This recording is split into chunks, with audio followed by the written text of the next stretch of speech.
換生活，樂科技 Unwire.hk。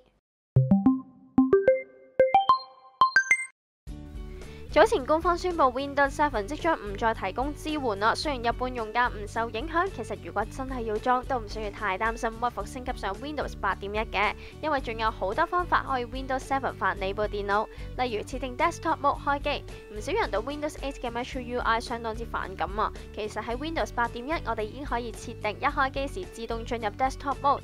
第二就係加入第三方嘅 Start Menu 啊。Windows 嘅 Start Menu 睇嚟要等到 Windows 10先可以正式推出啊。不過第三方嘅 Start Menu 已經非常之成熟，安裝之後就好似以往用 Windows 7一樣。第三就係加翻 XP 式嘅速成或者係倉頡輸入法。想使用翻傳統 XP 式嘅速成或者係倉頡輸入，可以參照 HKEPC 會員提供嘅登錄檔修改方法。如果想知道其他招式，就記住留意呢一篇文章啦。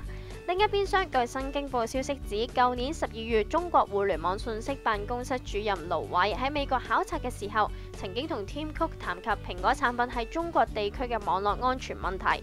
中國政府願意對呢一個科技巨頭開放，不過條件係 Apple 產品必須要通過中國網絡安全評估，保證用戶嘅信息安全同埋私隱有保障。雖然 Tim Cook 喺會上指出，早前傳聞 Apple 產品有後門，令到第三方可以提取用戶私隱數據係不實嘅，並且強調 Apple 嘅過去、現在同埋未來都係唔會有後門嘅功能啦。各位 Unwire 讀者，唔知今日用唔用到 WhatsApp 呢？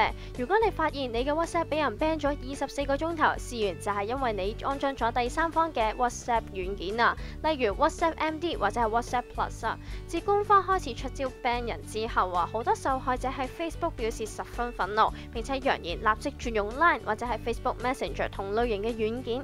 官方解釋，因為呢類型嘅第三方軟件唔係由佢哋所寫嘅，所以不獲支援。提醒用家呢一類型嘅軟件，用戶私隱有可能轉交到第三者手上。